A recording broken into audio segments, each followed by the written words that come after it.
नमस्कार साथियों, मैं अतुल भारत। और जैसा कि आप देख पा रहे हैं हमारे सामने आज हम कक्षा 7 की जो सामाजिक विज्ञान की पाठ्य पुस्तक है हमारे अतीत, और उसके अंदर पार्ट 4 जो मुगल साम्राज्य है इतिहास का, उसके बारे में आज हम पढ़ेंगे। और उसमें आज हम उत्तराधिकार की मुगल परंपराओं के बारे में पढ़ेंगे।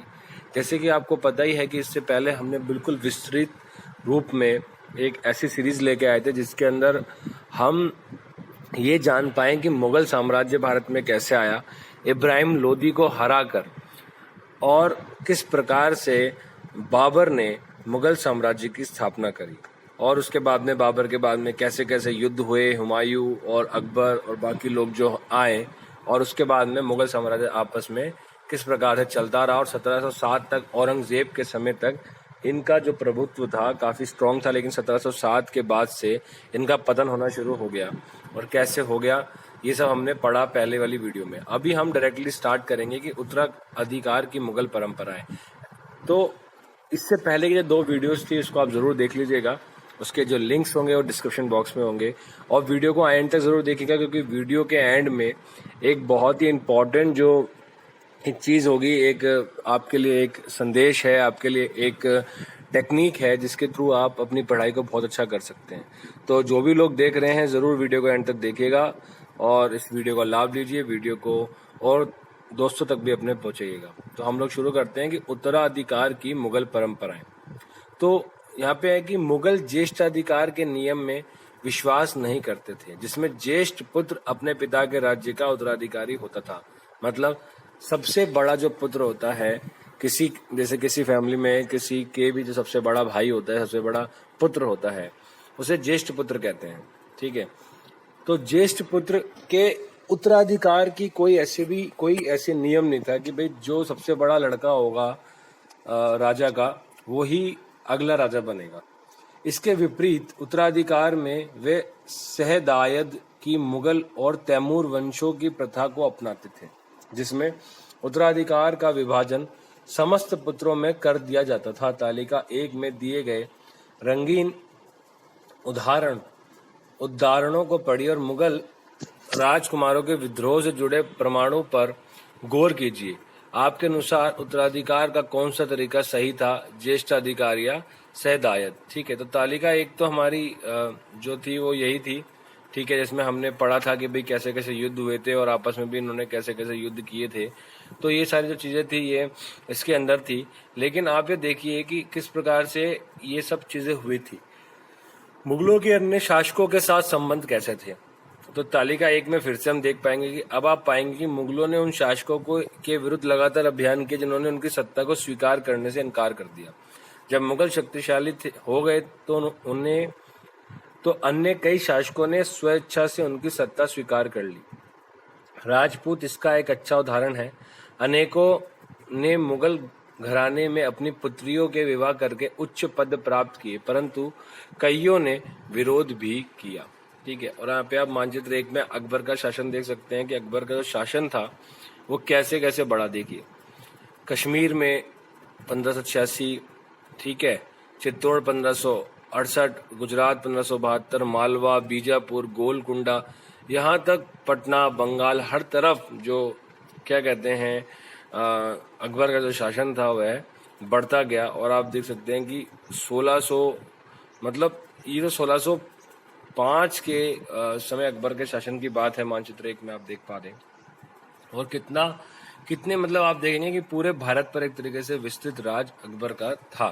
ठीक है, तो अकबर बहुत बड़ा शासक था और उसने अपने जो दरबार के अंदर 9 रत्न रखे हुए थे, जिसमें वह हिंदू और मुसलमान और वह अन्य धर्मों के सभी लोगों को बहुत अच्छे से उनके साथ में व्यवहार करता था और उनको भी अच्छे अच्छे पद दिए थे। आप जानते हैं टोडरमल साहब और भी बहुत सारे लोग थे। ठीक है, जिसमें आप तानसेन के बारे में जानते हैं जो कि 9 रत्नों के अंदर आते हैं अकबर के। ठीक है, तो अभी हम चलते हैं कि अभी हमने मुगल शासकों के साथ संबंध के बारे में बात की। अभी यहाँ पे देखिए कि राजपूतों के साथ मुगलों की शादियाँ। जहांगीर की माँ कछवा की राजकुमारी थी। वह अंबर, वर्तमान में जयपुर के राजपूत शासक की पुत्री थी। शाहजहां की माँ एक राठौड़ राजकुमारी थी। अब आप बोलेंगे शाहजहां की माँ, शाहजहां की माँ कौन हुई? शाहजहां की माँ आपको पता है, शाहजहां की जो माँ थी वह जो थी वह जहांगीर की वाइफ थी। ठीक है, आप लोगों को पता होना चाहिए कि अकबर का पोता शाहजहां था। ठीक है, अब जैसे यहाँ पे जहांगीर की माँ की बात की गई, अब जहांगीर की माँ की बात, अर्थात जहांगीर की माँ कौन हुई? जहांगीर की माँ जो हुई वह अकबर जो है, अकबर की पत्नी हुई। ठीक है, तो एक तरीके से, लेकिन यहाँ पे जहांगीर की माँ इसलिए बोली गई क्योंकि जहांगीर उनसे क्योंकि एक राजा की तो बहुत सारी रानियां रहती थी, तो पुत्र के अनुसार किसके पुत्र रहे इससे पता लगता है। ठीक है, तो शाहजहां की जो माँ थी वह राठौड़ राजकुमारी थी, वह मारवाड़ जोधपुर के राजपूत शासक की पुत्री थी। तो इस प्रकार से राजपूतों ने मुगलों के साथ संबंध अच्छे स्थापित किए, अपनी पुत्रियों के विवाह किए और बड़े बड़े राजा महाराजाओं के पदों पर भी रहे। तो ये हमारा हिस्ट्री में बताता है कि किस प्रकार से कैसे कैसे मुगलों का शासन भारत में था और किस प्रकार से एक दूसरे के साथ में आप ये देख सकते हैं कि युद्ध भी हुए और बिना युद्ध के भी बहुत सारी संधियां भी हुई, समझौते भी हुए।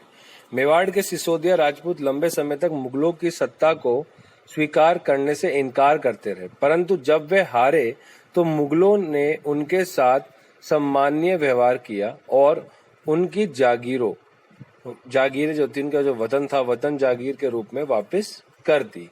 ठीक है, तो अब आप ये देखिए कि मेवाड़ के सिसोदिया राजपूतों के साथ में भी इस प्रकार से, तो मुगलों ने बहुत अच्छे से, उस समय के जो मुगल साम्राज्य के जो शासक थे उन्होंने बहुत अच्छे से ये सारी चीजें करी।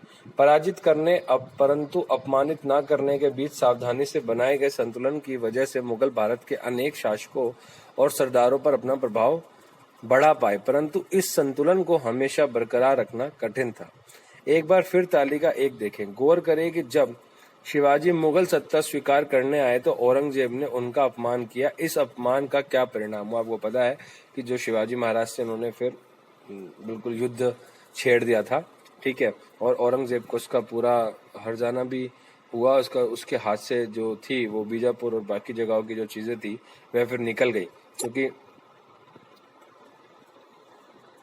क्योंकि धीरे धीरे करके जो शिवाजी जी ने फिर अपना मराठा साम्राज्य, अपने पूरा हिंद स्वराज जो साम्राज्य था उसकी स्थापना करने लगे। ठीक है,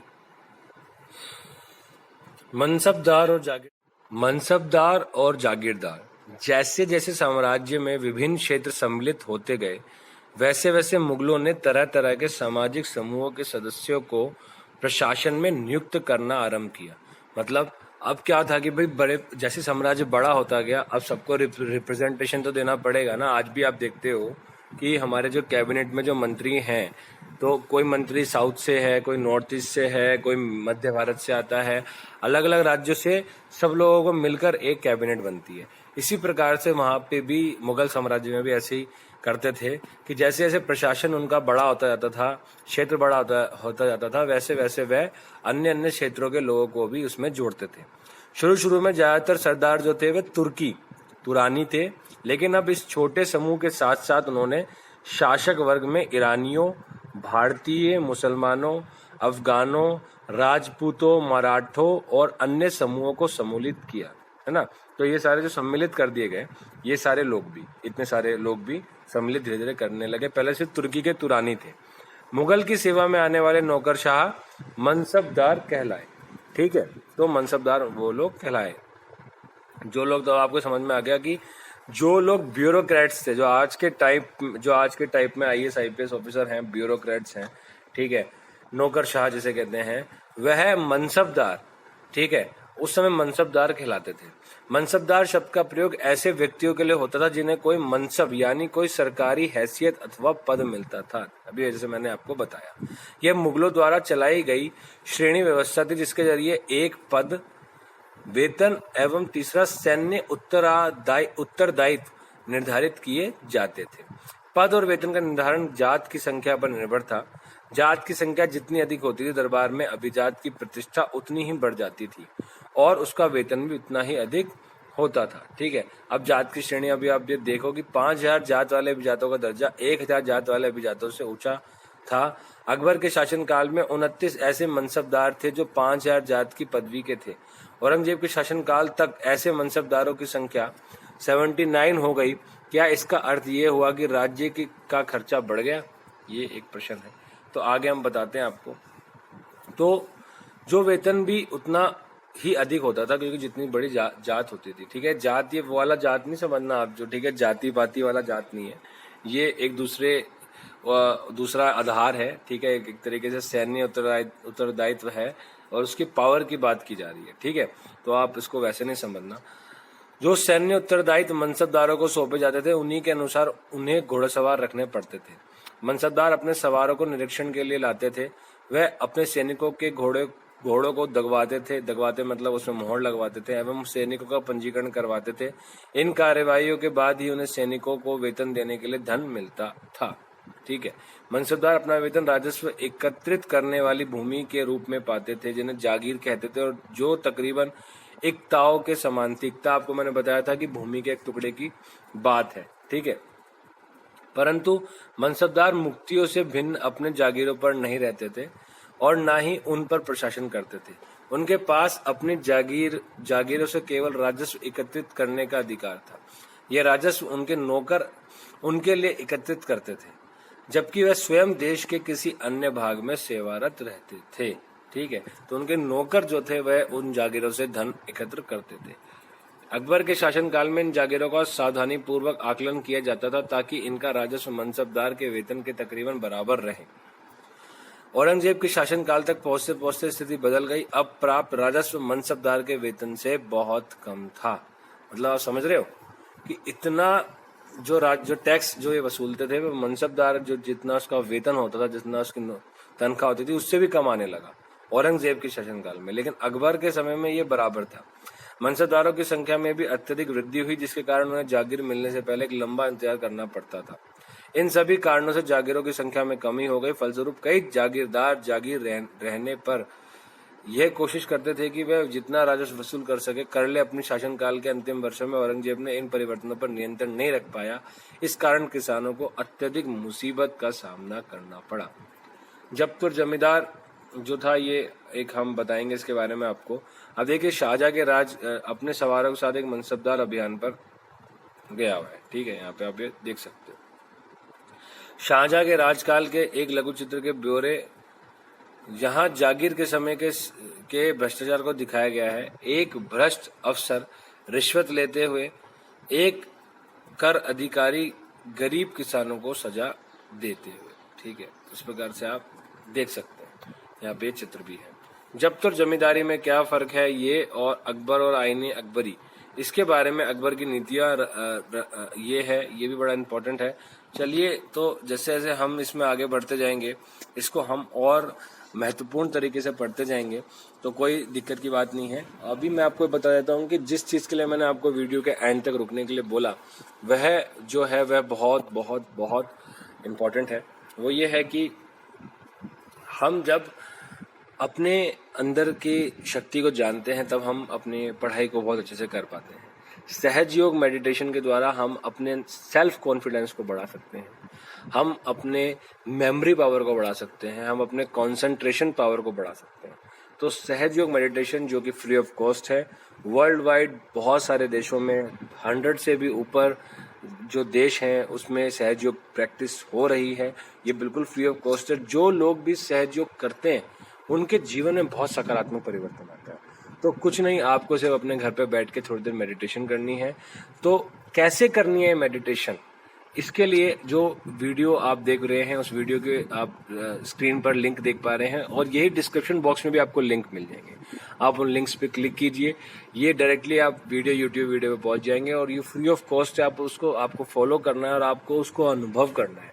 जैसे आप अनुभव करेंगे, आपके जीवन में देखिए कितना परिवर्तन आएगा, और आपकी पढ़ाई बहुत बहुत बहुत अच्छी होती जाएगी। तो आपके लिए ये संदेश है बहुत लाभकारी होगा।